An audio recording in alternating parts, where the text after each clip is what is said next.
Moulins-en-Gilbert est en deuil. Se sont déroulées cet après-midi les obsèques du petit Mathias. Alors que l'enquête progresse, les choses pourraient avancer rapidement, vient d'indiquer Nicolas Sarkozy, venu rencontrer la famille. 2 hommes sont en garde à vue depuis ce matin. À Anvers, double crime raciste. Un skinhead a abattu une jeune femme africaine et une enfant de 2 ans en plein centre-ville. Auparavant, il avait tiré sur une femme d'origine turque. C'est le choc en Belgique. C'est la 3e agression en une semaine contre des communautés étrangères. La catastrophe d'AZF, le rapport final des experts confirme bien l'accident chimique.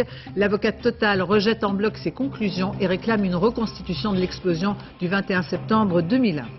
Les infirmières en grève pour dénoncer la pénurie qui touche le monde hospitalier, un manque qui met selon elles en danger les patients. Une journée internationale pour protester aussi contre leurs conditions de travail. Conserver l'image pour toujours de ses parents ou de ses grands-parents, se revoir enfant, c'est possible grâce à cette nouvelle technique qui permet de transférer ces films de famille tournés en Super 8 sur DVD, un album personnel. Madame, Monsieur, bonsoir. Tout un village uni dans le recueillement et la prière pour les obsèques du petit Mathias, des fleurs blanches sur les volets ou les devantures des commerces à Moulins-en-Gilbert. Toute la population s'est réunie cet après-midi autour et à l'intérieur de l'église pour assister à la messe.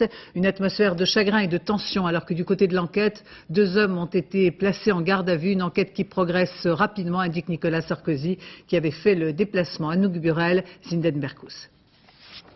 Ils sont venus bien avant la cérémonie, proches, amis ou simples habitants de Moulins-en-Gilbert. Les bouquets de fleurs blanches jonchent le parvis comme autant de pensées pour le petit Mathias. Il avait 4 ans et demi. Dans le fourgon mortuaire, les parents du petit garçon. Ils demandent aux journalistes de s'en aller. Le village se recueille dans son intimité.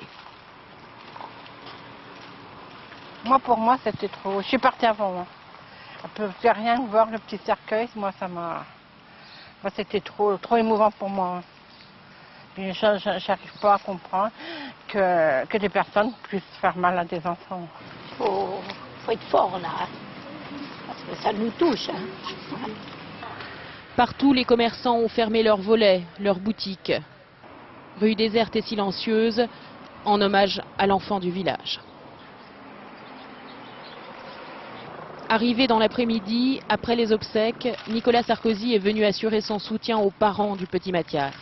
Il les a rencontrés discrètement dans la soirée.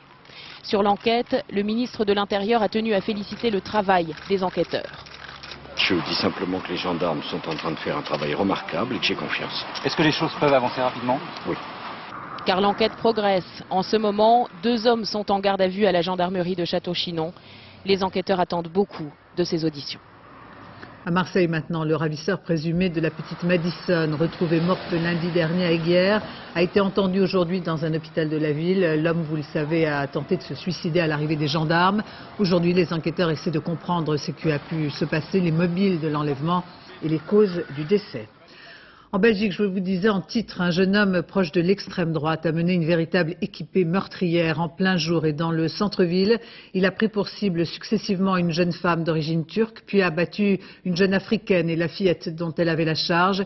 Des crimes racistes dans cette ville où les partis d'extrême droite ont remporté plus de 30% aux dernières élections. Loïc Delamornay, Marianne Mas, Patrick Wurstorm. À terre, le tireur fou vient d'être blessé au ventre par les policiers.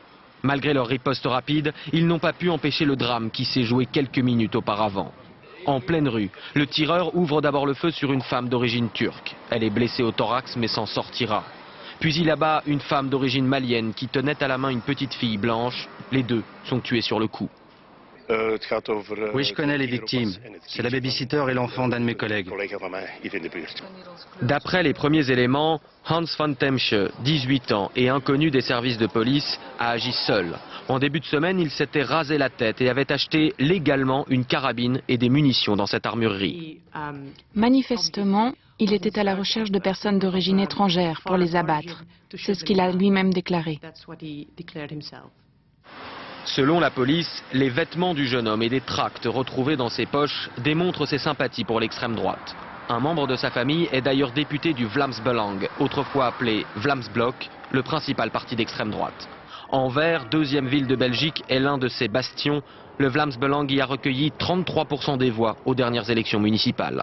Le Vlaams Belang est un parti démocratique, un parti de droite nationale, oui, certainement, mais un parti qui rejette toute forme de racisme et toute forme de violence. On n'est pas responsable pour des actes commis par des gens déséquilibrés ou des fous. Mais pour la famille des victimes, qui organisait une marche ce matin, le discours de l'extrême droite a favorisé un climat de haine. Un mot ou une phrase à retenir aujourd'hui, c'est que les mots ont fini par tuer.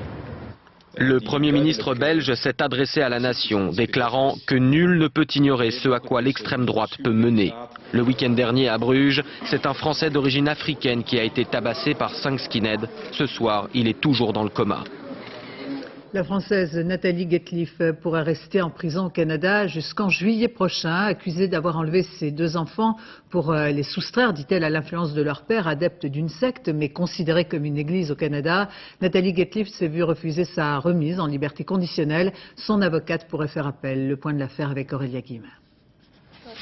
Pour lui, c'est déjà une victoire. Scott Grant vient d'apprendre que son ex-femme Nathalie Guettelif restait en prison. Je suis triste pour mon ex-femme. C'est la mère de mes enfants qui est en prison. C'est un moment difficile pour ma famille. Mais c'est un grand jour pour la justice. En France comme au Canada, j'ai peut-être une chance que mes enfants reviennent. Maximilien et Joséphine, 11 et 12 ans, 2 enfants au centre de la discorde. Ils avaient été confiés à leur mère après le divorce du couple, mais à la seule condition que celle-ci reste au Canada, ce qu'elle n'a pas respecté. Elle est poursuivie pour enlèvement d'enfants. En France, ses proches qui espéraient une libération sont atterrés. C'est scandaleux, c'est humiliant pour Nathalie et puis pas juste du tout. C'est de l'acharnement ce qu'ils sont en train de faire, je vois pas autrement et je comprends pas. Nathalie Guettelif, apparue fatiguée devant le tribunal de Richmond, dit avoir voulu soustraire ses enfants à l'influence de l'Église internationale du Christ. Le mouvement auquel appartient son ex-mari est considéré comme une secte en France, pas au Canada. Maximilien et Joséphine étaient-ils en danger avec leur père? Tous les juges, français comme canadiens, ont estimé que non. Scott Grant attend donc leur retour. Je pense qu'ils seront heureux ici. Ils veulent revenir? Non, je pense qu'il faut qu'ils reviennent. Pourquoi? Leur mère ne me laisse pas les voir. Elle refuse que j'ai des contacts réguliers avec eux. Enceinte de 5 mois, Nathalie Guettelif est incarcérée dans cette prison. Elle pourrait y rester jusqu'à son procès, prévu en juillet prochain. La catastrophe d'AZF, près de 4 ans et demi après, le rapport final des experts qui confirme que l'accident chimique est bien à l'origine du drame, une piste qui avait déjà été largement privilégiée par les spécialistes. Pour Total, ces conclusions sont fausses et l'avocat du groupe pétrolier demande une reconstitution. Zindine Boudaoud. Un accident et rien d'autre. Les experts commis par la justice sont formels. L'explosion qui a ravagé l'usine AZF à Toulouse est accidentelle. Les experts ont reconstitué le scénario du drame. Dans le hangar 221, plus de 340 tonnes de nitrate d'ammonium sont stockées. Vers 10 h ce vendredi-là, 500 kilos de produits supplémentaires sont déversés. Dans le lot, la justice en est convaincue, quelques kilos de dérivés chlorés. Du DCCNA, une grave erreur, car la combinaison nitrate d'ammonium plus DCCNA est prohibée. En présence d'humidité, le chlore dégage un gaz qui fait détonner le mélange. Comme ici, l'explosion a été reproduite plusieurs fois. Les 2 produits mélangés sont détonnants. L'armée est récemment parvenue au même résultat. Dans leur rapport de 700 pages, les experts mettent en cause les responsables de l'usine. Des dysfonctionnements et des manquements réglementaires ont permis l'explosion, écrivent-ils. Gérard Ratier a perdu son fils dans la catastrophe. Il réclame justice. Nous réclamons la mise en examen de Total depuis plus de 2 ans. Nous l'attendons parce que c'est la logique. Nous considérons que cette société aurait dû être mise en examen pratiquement dès le départ. Le groupe Total, lui, conteste les conclusions des experts. Aussitôt et sans attendre demain, j'ai fait porter au juge d'instruction une demande d'acte afin de procéder à une nouvelle reconstitution, de manière à bien montrer que l'hypothèse des experts est absolument impossible matériellement. Le directeur de l'usine et un ouvrier sont mis en examen. Hier soir, 4 cadres de Total ont été placés en garde à vue puis relâchés. Le groupe pétrolier est soupçonné d'avoir entravé le travail de la justice. La catastrophe a coûté la vie à 30 personnes et fait des milliers de blessés. On sait désormais ce qui a provoqué le naufrage du chalutier du Havre qui a coulé dans la nuit de mardi dans la Manche. L'enquête confirme qu'il s'agit d'un accident de pêche. Tout s'est passé en fait très vite. En cause, une dune de sable sous-marine. François Baudonnet, Cyril Zah et Vivien Roussel. Le dispositif est levé. Après 48 heures de recherche, ce soir les plongeurs sont formels. Le Guelvo a été victime d'un accident. Mardi à l'aube, ce chalutier de 12 mètres de long avec 3 hommes à bord pêche la coquille Saint-Jacques. Il est 4h30, non loin d'Étretat et du cap d'Antifer. Une drague a accroché dans une dune, ce qui a fait chavirer rapidement le navire qui a pris l'eau et malheureusement on pense que certains devaient dormir à bord et tout le monde a été surpris. Le chalutier tire derrière lui une drague équipée d'un râteau comme celui-ci. Un outil de pêche formidable, mais un fardeau mortel lorsqu'il accroche le fond de la mer. C'est ce qui s'est passé mardi avec une dune. Stoppé net dans sa course, le chalutier a sombré en moins de 20 secondes. Aujourd'hui sur le port du Havre, on évoque les risques du métier, la fatalité. Le plus jeune qui est disparu, ça faisait 10 ans que je le connaissais. On était à l'école 4 ans ensemble. Ah oui. Vraiment, nous, tout ce qu'on sait, nous, c'est qu'on avait 3 bons potes à beurre et puis, ça fait mal. 3 jours après le drame, la communauté des pêcheurs du Havre se mobilise. Cette nuit, tous leurs bateaux prendront la mer pour une pêche en faveur des familles des victimes. C'est donc bien en milieu de semaine prochaine que le Clémenceau, après un long périple de 4 mois, arrivera à Brest. Une arrivée encadrée et un programme millimétré pour l'ex-porte-avions qui sera démantelé à terme, pas avant 2008. Michèle Agneau-Marie était elle-même à Brest aujourd'hui pour informer au mieux les responsables locaux et les associations. Thierry Curtet, Philippe Turpot. L'ex-Clémenceau est passé très au large de Lisbonne.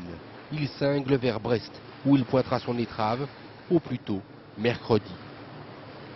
Brest, où le climat a bien changé. On manifeste désormais pour dire au ministre de la Défense qu'il faut mettre en place ici une filière de démantèlement pour créer des emplois. On souhaite donc faire venir d'autres navires à démolir.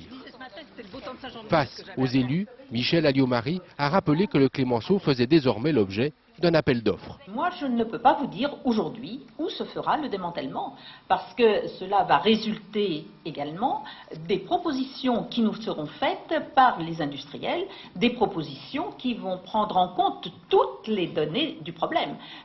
Le retour de l'ex-fleuron satisfait les associations écologistes. Il satisfait aussi Étienne Le Guilcher, un ancien du Clem puis du Foch, un ancien de la marine marchande aussi, malade aujourd'hui de l'amiante. Ça nous a révoltés, quoi. Hein, de voir qu'on... C'est surtout le fait d'avoir amené ce bateau aux Indiens. À quai, dans l'Arsenal, le Tonnerre, le prochain navire livré à la marine nationale. Plus d'1 kilo d'amiante n'est utilisé. Mais à 500 mètres à peine, une dizaine de frégates ou d'avisos, truffés d'amiante, attendent leur démolition en rouillant. Au Nigeria, l'explosion d'un oléoduc non loin de Lagos a provoqué la mort de 150 à 200 personnes prises au piège du brasier. Des explosions sur des oléoducs dans cette région ont déjà eu lieu, causées par des sabotages des installations. Au sommet de Vienne, la soixantaine de chefs d'État et de gouvernement retiendra d'abord de ce vendredi l'intrusion inattendue d'une jeune écologiste en bikini, une militante de Greenpeace, qui a surgi au moment de la photo de famille, provoquant un large sourire des politiques. Mais les services de sécurité, eux, n'étaient sans doute pas à la fête. Voilà pour l'anecdote. À Vienne, où l'affaire Clearstream a été évoquée lors d'une conférence de presse, Jacques Chirac a estimé que cette affaire n'entraîne pas de diminution du rôle de la France dans le monde, avant de préciser qu'il n'avait rien de plus à dire sur le sujet, ayant eu l'occasion de s'exprimer publiquement il y a 2 jours. Et puis, du côté de l'entourage du chef de l'État, a été démenti formellement tout contact entre l'Élysée et le général Rondeau, contrairement à ce qu'affirmait ce matin Stéphane Denil, le journaliste proche de la famille du militaire. L'affaire Clearstream, avec ces nouvelles perquisitions aujourd'hui, les juges se sont rendus au domicile de l'informaticien Imad Laoud, soupçonné d'avoir eu en main certains listings et d'avoir joué un rôle dès le début de l'affaire. Dominique Verdaillan, Frédéric Rota, Vincent Kellner. Hier, les juges perquisitionnaient chez un avocat parisien. Aujourd'hui, ils ont passé 7 heures au domicile d'Imad Laoud, un des principaux protagonistes de l'affaire. À leur sortie, les deux magistrats font face à une impressionnante présence de journalistes. Assaillis de questions, ils restent silencieux, stoïques. Quelques minutes plus tard, Imad Laoud quitte son domicile. L'homme se veut serein, il n'en est pourtant pas à sa première perquisition. Troisième perquisition. Quatrième. 2 fois à mon bureau, 2 fois à mon domicile. On vous a signifié aucune mise en examen? Rien du tout, rien du tout. Mais comment vous expliquez tout ça alors? Eh bien écoutez, je ne me l'explique pas, voilà, mais il faut laisser la justice faire son travail. Expert en informatique, l'homme a eu accès aux listings informatisés et à des numéros de compte bancaires, des documents de compte authentiques sur CD-ROM qui lui ont été remis en début 2003 par un journaliste qui a enquêté depuis longtemps sur l'affaire. Je lui ai confié mes documents, les listes de comptes, dans le cadre de cette relation. Lui avait envie de comprendre, c'est ce qu'il m'avait expliqué, comment il avait pu être spolié par des partenaires financiers dans le cadre d'un fonds qu'il avait créé. Outre ses connaissances en informatique, c'est son itinéraire personnel qui intéresse les magistrats. Imad Laoud a travaillé pour la DGSE, les services secrets, puis avec le général Philippe Rondeau. Enfin, il a travaillé comme directeur financier chez EADS, sous les ordres de Jean-Louis Gergorin, l'homme suspecté d'être le Corbeau. La semaine prochaine, c'est dans leur bureau que les juges devraient poursuivre leurs investigations, en auditionnant Jean-Pierre Chevènement, Alain Madelin qui se sont constitués partie civile et en réentendant Philippe Rondeau, l'homme qui par ses carnets alimente depuis plusieurs jours la chronique judiciaire et politique. Enfin, sachez que le parquet de Paris a ouvert une information judiciaire contre X sur la violation du secret de l'instruction à la suite des informations parues dans la presse.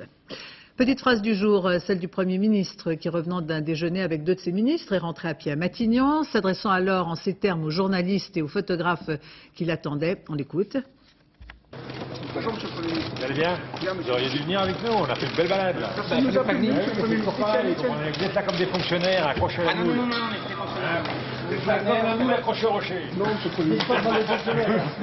Allez, salut. Merci Monsieur. Des syndicats de fonctionnaires qui n'ont pas goûté la comparaison. Réponse dans l'entourage de Dominique de Villepin. Il ne s'agit que d'une boutade affectueuse. Fin de citation. Une quinzaine d'attentats ou de tentatives d'attentats en Corse. Une série d'actions visant des bâtiments symboles de l'État ou des résidences secondaires. Une nuit bleue comme il n'y en avait pas eu depuis plus de 3 ans. Le préfet de Corse a estimé que les indépendantistes clandestins n'aimaient pas la Corse et agissaient contre ses intérêts. La France malade de son manque chronique d'infirmières. À l'occasion de la journée internationale consacrée à cette profession, les infirmières étaient en grève aujourd'hui. Elles dénoncent le manque d'effectifs qui vont jusqu'à mettre en danger les patients. Un métier difficile qui explique la pénurie de candidates. Mallory Hanoun et Lionel Langlade. Une douzaine de patients sous sa responsabilité. Marion Wernert, 26 ans, gère dans ce service des cas lourds de cancer ou de greffe pulmonaire. Vous allez détendre le bras, s'il vous plaît, monsieur Salle. Elle a toujours voulu être infirmière. Depuis 4 ans, elle exerce, mais elle n'avait pas imaginé de telles conditions de travail. Il y a des jours où on arrive au 4e matin, on s'est levé 4 fois d'affilée à 5 heures du matin, on a énormément de travail, la pression, du téléphone, de tout ce qui nous reste à faire. Et c'est vrai qu'il y a des fois où je pense qu'on peut faire des erreurs et mettre en danger la vie des malades certains jours, c'est vrai. Des malades qu'elle voit trop peu à son goût, 10 minutes par jour en moyenne. Elle consacre une large partie de sa journée à l'administratif et au planning très serré. Marion aime son métier, mais comme beaucoup, s'inquiète de l'avenir. En milieu hospitalier, la durée de vie professionnelle d'une infirmière est de 10 ans. C'est pas pour rien qu'on ait une équipe ici où la moyenne d'âge c'est environ 25-26 ans. Mais tenir le rythme longtemps, non. Non, surtout qu'au niveau financier, on n'est pas très bien payé.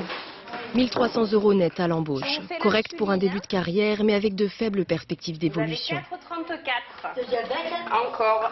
La profession est boudée, malgré des études courtes, gratuites et l'assurance d'être embauchée.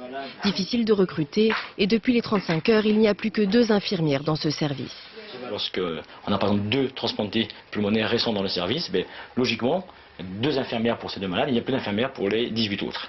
Donc c'est pour ça que leur charge de travail est forcément très lourde, parfois malheureusement au détriment de certains soins. Pour les professionnels, il est urgent de revaloriser le métier. Aujourd'hui, 15 000 postes sont vacants en France. Dans une dizaine d'années, 50% des infirmiers partiront en retraite. Le groupe ADS prévoit l'arrêt des activités d'une de ses filiales à Mérignac. Ce sont 1 millier d'emplois qui sont menacés. L'inquiétude des salariés spécialisés dans la maintenance d'avions. Ils ont manifesté ce matin et ont perturbé les accès à l'aéroport de Bordeaux-Mérignac. Les syndicats qui devraient se réunir en début de semaine pour réagir. Et puis cette saisie record de cocaïne en région parisienne, 221 kilos cachés dans un entrepôt de la Seine-Saint-Denis. 3 Britanniques et un Néerlandais ont été arrêtés. Le travail conjoint de la brigade des stupéfiants et des douanes ont permis ce coup de filet à Saint-Ouen. L'Association des paralysés de France organise aujourd'hui et demain une campagne nationale sur le thème « Offrez plus qu'un sourire », une campagne pour faire évoluer le regard porté sur les handicapés et faire appel bien sûr à la solidarité des Français. La sécurité routière avec la mise en place de nombreux radars automatiques sur les routes, des radars qui ne font pas toujours le bonheur des automobilistes, au point qu'un homme de 32 ans comparaissait aujourd'hui devant le tribunal correctionnel de Bordeaux pour avoir détérioré un de ses radars. Il a été confondu par ses traces ADN, une technique désormais utilisée presque systématiquement. Reportage Francis Mazelier, Philippe Dumail. 2 mois de prison ferme, son long casier judiciaire, notamment pour proxénétisme, puis aujourd'hui la détérioration d'un radar automatique. Cet ouvrier agricole de 32 ans n'a bénéficié d'aucune indulgence devant le tribunal. C'est par son ADN qu'il a été confondu. Il reconnaît avoir endommagé un radar dans le Médoc en décembre dernier. Selon sa version, c'était pour passer ses nerfs après une dispute familiale. Mais il se blesse et laisse des traces de sang sur le radar. Le sang est analysé, on sait que c'est du sang humain, de sexe masculin, et ensuite il est comparé à la base de données et cette personne était déjà fichée, donc il y a 2 positifs qui nous permettent de corroborer les faits. En 2005, les dégradations de radars automatiques ont coûté 5 millions d'euros. Une circulaire demande au procureur des enquêtes systématiques. La peine maximale est de 3 ans d'emprisonnement, plus lourde encore pour des dégradations commises en réunion. C'est un phénomène sur lequel on a été particulièrement sensibilisé puisqu'il y a eu beaucoup de dégradations de radars en France, au moins une dizaine sur le département de la Gironde l'année dernière. Il faut savoir que le coût d'une cabine radar est de 50 000 euros. Ni le prévenu ni son avocat n'ont souhaité s'exprimer. Ironie de l'histoire, les sanctions encourues étaient bien visibles, inscrites en rouge sur le radar automatique. Redonner un coup de fouet au train Corail, la SNCF lance un plan d'attaque pour séduire de nouveaux voyageurs, des lignes peu fréquentées, un matériel qu'il faudra rénover. Stéphane Despinois. La campagne de promotion s'affiche pour relancer les trains Corail. La SNCF propose des trajets moyenne distance à 10 €. C'est le cas entre Paris et Rouen. Les voyageurs ne disent pas non. C'est intéressant. C'est intéressant parce qu'actuellement c'est bien plus cher que ça. Au programme donc des promotions et une rénovation des trains car le Corail a vieilli. Niveau confort, c'est pas terrible. Ça tombe en ruine si vous voulez. Même quand ça freine, ça sent le brûler. Voici un aperçu des futurs rames. Ici la première classe avec davantage de place pour les bagages, on le voit ici en deuxième, ainsi qu'un espace remodelé pour accueillir les handicapés. Coût de cette rénovation, 130 millions d'euros, alors que les 25 lignes Corail perdent actuellement 90 millions d'euros par an. L'État et les régions ne voulant pas financer les lignes déficitaires, à savoir surtout les lignes transversales, la SNCF remet donc le Corail sur les rails toute seule. Les 130 millions d'euros qu'on va investir pour moderniser les trains, c'est la SNCF qui les paye entièrement. Et puis, nous n'avons pas aujourd'hui demandé de subvention aux régions ni à l'État pour faire fonctionner ces trains. Le pari, c'est d'avoir une meilleure fréquentation pour réduire le déficit de ces lignes. Autre objectif en pleine flambée du pétrole, convaincre les voyageurs de préférer le train à la voiture. Le Corail n'en est pas à sa première rénovation. Depuis 2 ans, les trains Théose circulent sur Paris-Strasbourg ou Paris-Clermont-Ferrand. Un nouveau train qui a déjà permis de séduire plus de passagers. Le monde des courses est en émoi. C'est la première sortie d'un cheval cloné, et pas n'importe lequel, un pur sang arabe, qui est le clone du double champion du monde d'endurance. Une technique qui n'en est qu'à ses débuts. Frédéric Monteil, Olivier Robert. Au box-office des stars à 4 pattes, voici Pierras Cryosotech Stallion. Un nom à rallonge pour un pur sang arabe 100% cloné. Mais à la base, il a la gueule d'un champion. Bon, c'est un poulain qui est expressif, qui a beaucoup de... C'est un monsieur. C'est ce que je dis, d'ailleurs, il faut le vous voyez, c'est vraiment un personnage.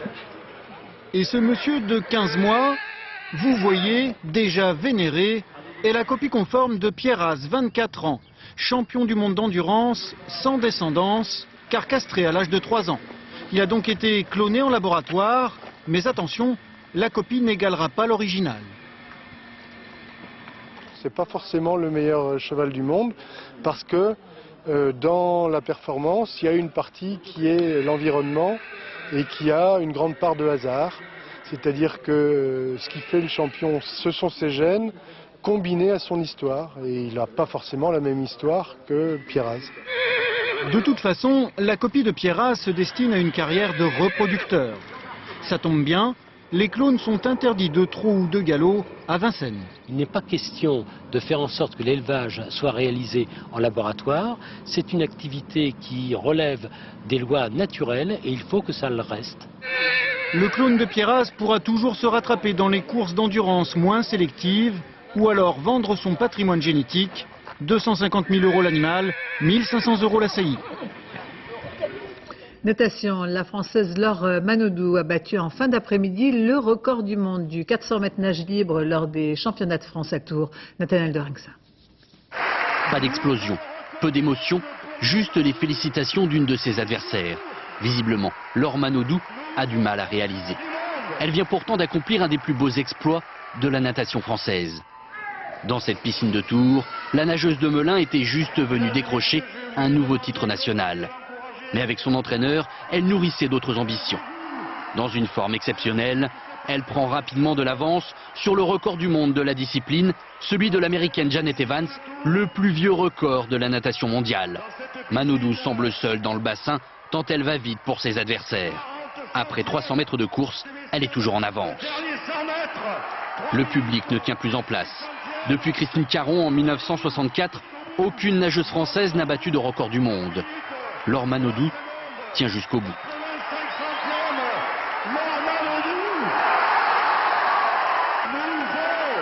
Je me rends pas bien compte, mais après, je pense que c'est quand je verrai à la télé que je détiens le record du monde, je pense que ça sera beaucoup plus émotif.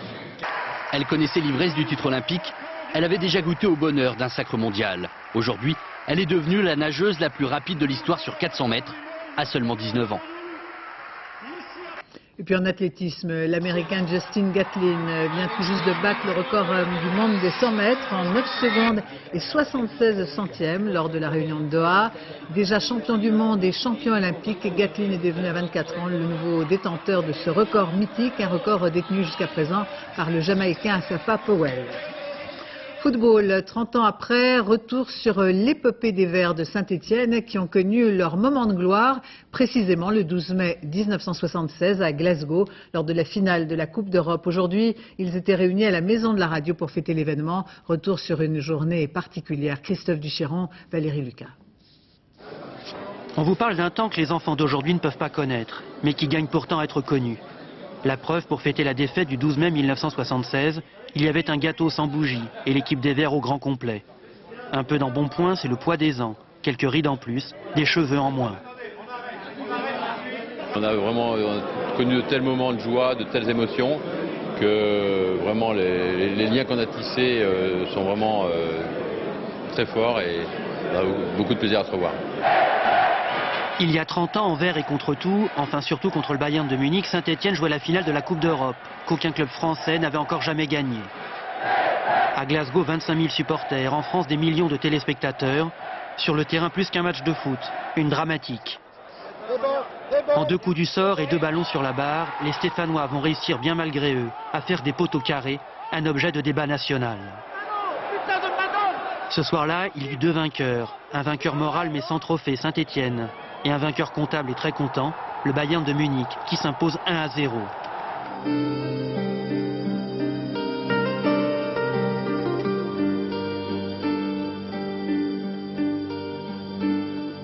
Nous, on a pleuré, on n'a pas honte de le dire. Moi, ça m'est arrivé de pleurer parce que, je répète, on avait mis tout pour réussir cette coupe.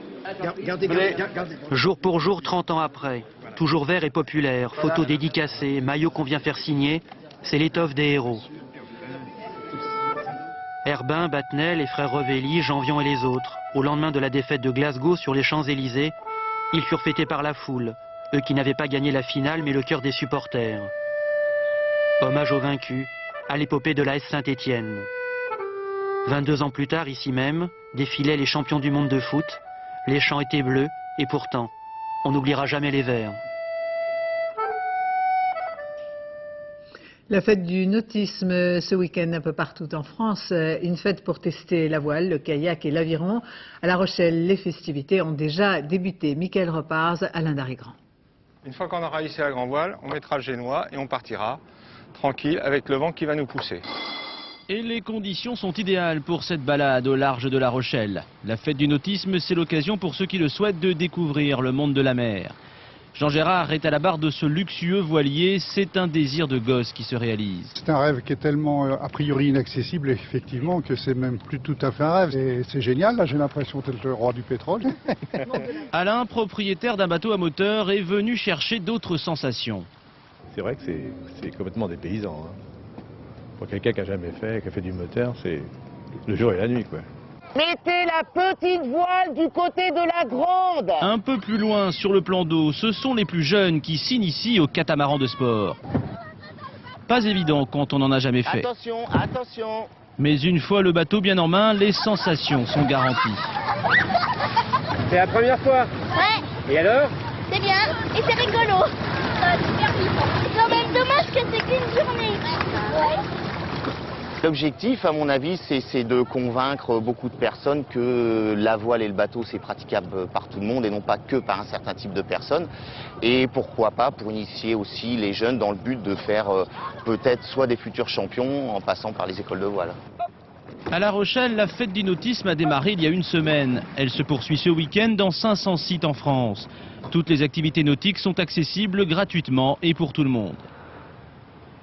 Conserver l'image pour toujours de ses parents ou de ses grands-parents, se revoir enfant, eh bien, c'est possible grâce à cette nouvelle technique qui permet de transférer ces films de famille tournés en Super 8 sur DVD, un album personnel plein de tendresse et d'émotion, gravé à jamais. Nicolas Lemarinier et Frédéric Faure.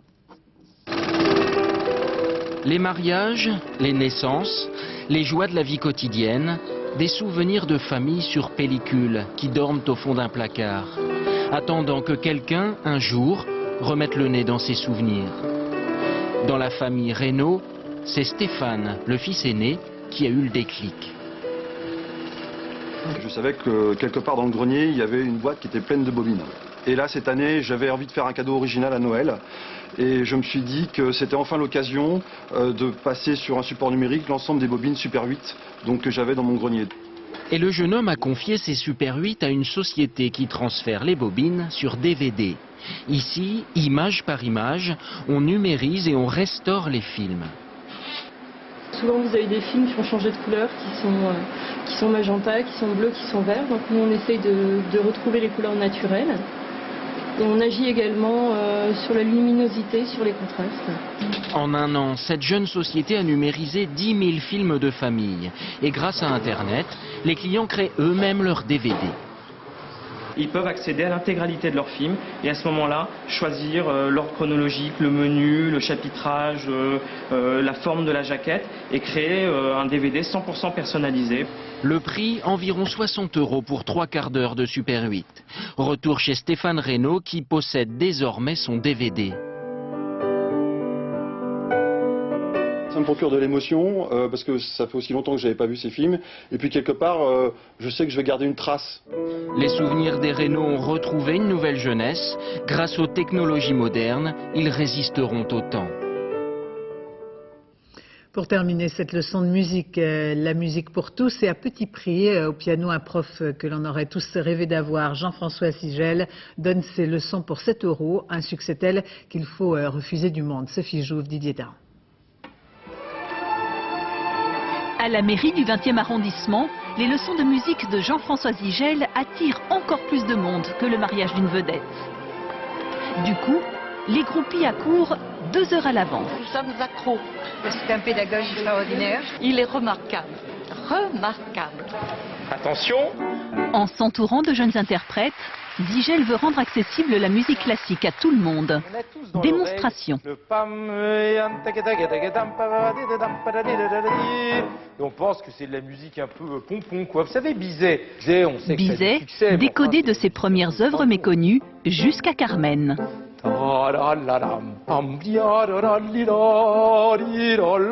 Je chante l'air du toréador et ma main gauche fait l'accompagnement. Vous savez, on dit toujours c'est beau, c'est magnifique, c'est grandiose. Bon, ça c'est très bien, mais c'est une affirmation. Ça ne va pas amener les gens qui se sentent un peu loin de cette musique à l'aimer parce que juste je leur dis que c'est beau.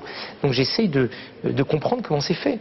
On oublie toujours celui-là, mais l'accompagnement très nu, sans suavité, très fier, très austère. Pam, pam, pam, pam, pam. Parce que, imaginez un autre accompagnement, ça donnerait tout à fait autre chose.